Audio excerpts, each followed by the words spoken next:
con todos, sean bienvenidos a un episodio nuevo de Agnitio Comenta, producto que tiene como objetivo entrevistar a distintos abogados para que comenten sobre casos recientes y temas relacionados al derecho. En el episodio de hoy, a propósito del Día de la Eliminación de la Violencia contra la Mujer, conversaremos con la doctora María Rosalín Barnechea, quien es abogada por la Pontificia Universidad Católica del Perú y cuenta con un LLM, máster en Derecho por Columbia University Law School de Nueva York. Cuenta con amplia experiencia en asociaciones público-privadas, proyectos en activos, obras por impuestos, promoción y desarrollo de proyectos de inversión y gestión pública. Actualmente es asociada del estudio Miranda y Amado y además es cofundadora de Abogadas Pro Bono. Doctora Amaro, muchas gracias por aceptar nuestra invitación. Hola, Itana, muchas gracias a ustedes por la invitación y a todo el equipo de Agnitio por haberme tomado en consideración para esta presentación. Gracias a usted. El tema a tratar de nuestra entrevista de hoy será el Día Internacional de la Eliminación de la Violencia contra la Mujer, el cual se celebra el 25 de noviembre. Entonces, doctora Amaro, para tener un poco más de conocimiento sobre esta fecha tan relevante en nuestra sociedad, nos gustaría saber a raíz de qué el 25 de noviembre se designa como el Día Internacional de la Eliminación de la Violencia contra la Mujer. Perfecto. En primer lugar, es importante tener en consideración que el 25 de noviembre de 1960, la dictadura de Rafael Leónidas Trujillo asesinó a 4 mujeres súper importantes para la historia en general, que es Mirabal, Minerva, Patria y María Teresa, quienes eran defensoras de los derechos ciudadanos de las mujeres en la República Dominicana. Posteriormente, en 1981, en Bogotá, se llevó a cabo el primer encuentro feminista latinoamericano y del Caribe, donde se decidió marcar el 25 de noviembre como el Día Internacional de No Violencia contra las Mujeres. Posteriormente, el 17 de diciembre de 1999, la Asamblea de las Naciones Unidas designó el 25 de noviembre como el Día Internacional de la Eliminación de la Violencia contra la Mujer, incentivando a todos los países miembros que fomenten esta fecha tan importante y generen la reflexión del caso. Muchas gracias, doctora. Y sabemos que no es lo mismo también los términos violencia de género y violencia. ¿Nos podría explicar quizás cuál es la diferencia entre estos dos términos? Sí, claro. La diferencia entre violencia de género y la violencia en sí radica en el género. Y en ese sentido vendrían a ser las distintas manifestaciones que tiene en sí la violencia. Por ejemplo, una manifestación de violencia justamente es la violencia de género. Ahora, en nuestro ordenamiento jurídico se ha regulado cuáles son las definiciones, por ejemplo, para violencia de género. En la Política Nacional de Igualdad de Género, se determina que la violencia de género es cualquier acción o conducta basada en el género y agravada por la discriminación proveniente, por ejemplo, de la coexistencia de diversas identidades, como raza, clase, identidad sexual, edad, pertenencia étnica, entre otras, que causa la muerte, que causa un daño o sufrimiento tanto físico, sexual o psicológico a una persona, tanto en el ámbito público como privado. Por su parte, el reglamento de la Ley 30364, que es la ley para prevenir, sancionar y erradicar la violencia contra las mujeres y los integrantes del grupo familiar, señala que la violencia de género debe ser entendida como una manifestación de discriminación que inhibe gravemente la capacidad de las mujeres de gozar de derechos y libertades en pie de igualdad a través de relaciones de dominio y sometimiento y subordinación. Ahora bien, es importante también tener en cuenta que la violencia de género también puede abarcar a hombres y a niños, porque ellos también sufren este tipo de violencia, así como las poblaciones LGBTIQ y más.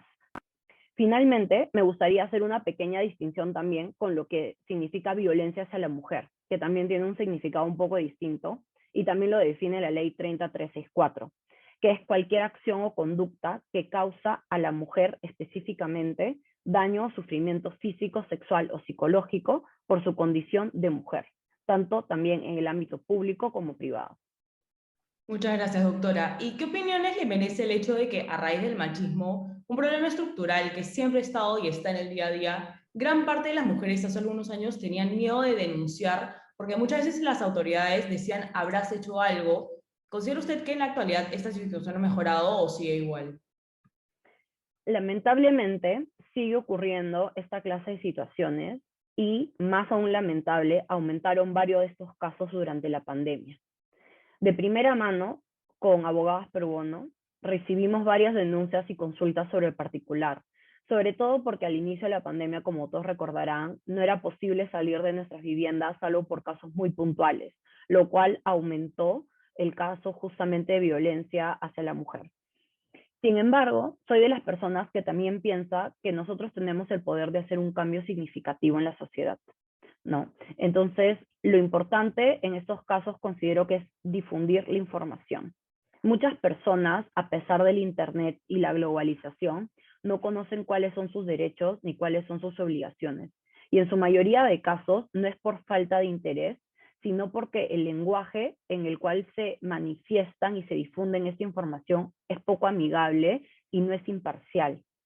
Entonces considero que, por ejemplo, nosotros como abogados tenemos la responsabilidad de ayudar a de difundir esta clase de información y sobre todo fomentar el interés para que se lea y se entienda cuál es el objetivo de las normas. Claramente, para personas que no han estudiado la profesión de derecho, leer el peruano no resulta lo más atractivo, ¿no? Entonces nosotros, a través de distintos mecanismos como redes sociales y distintas plataformas, podemos difundir exactamente como esta plataforma, podemos difundir esta información y así ayudar a erradicar esa terrible discriminación contra las mujeres y la violencia.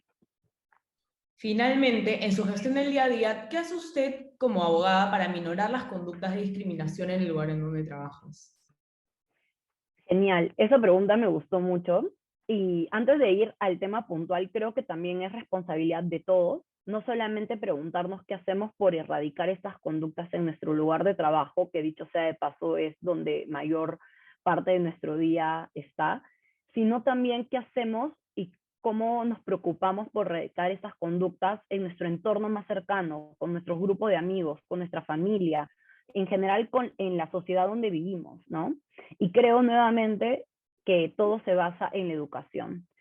El que tiene la información tiene el poder. Entonces es elemental que las personas que tenemos acceso de primera mano a esta información ayudemos a esa difusión. Mientras más personas conozcan y sepan las consecuencias y lo grave que es tener esta clase de conductas, se va a poder erradicar. Entonces, por ejemplo, en mi lugar de trabajo tenemos distintos comités que buscan promover justamente la igualdad de género y no discriminación. Creo que, por ejemplo, como trabajador es una responsabilidad mínima dedicarse a leer la información que el centro de trabajo implementa y fomenta y también ayudar a su difusión entre nuestros amigos, entre nuestro entorno. Por ejemplo, justamente a raíz del 25 de noviembre, en mi estudio publicaron un aviso de cuáles eran los derechos laborales que tenían las mujeres que eran víctimas de esta violencia. Entonces, difundir esta clase de información es muy útil, porque, por ejemplo, yo no estaba 100% al tanto de que habían incluso derechos laborales que podían proteger a las mujeres víctimas de esta violencia. Por el lado personal, lo que creo que todos podemos hacer es poner nuestro granito de arena desde nuestras esquinas y, por ejemplo, hacer iniciativas como Abogadas Pro Bono, que justamente nació para fomentar la información y ayudar a su difusión. En una época de caos y de crisis donde la gente no sabe a quién preguntar, creo que es importante que nosotros que tenemos acceso a una educación y a información de primera fuente, ayudar a su difusión y a resolver todo tipo de consultas. Mientras menos consultas y dudas hayan sobre el particular, mejor va a ser la información y mejor va a ser la difusión. Y la gente, yo siento que van a aprender poco a poco a erradicar estos comportamientos, que también es una responsabilidad de cada uno. Siento que cada uno es responsable de difundir y mejorar nuestra generación para que las siguientes generaciones sigan nuestro ejemplo y así finalmente lleguemos a un día en que simplemente estas conductas ya no existan o sean inaceptables al 100%. Bien, doctora, muchas gracias. Eso ha sido todo el día por el día de hoy. Nuevamente, muchas gracias por aceptar nuestra invitación. Ha sido una entrevista súper buena y muy informativa para todos. Muchas gracias a ustedes nuevamente por la información y gracias también por haberme dado este espacio para comentar un poco sobre esta fecha tan importante para todos nosotros. Gracias, doctora.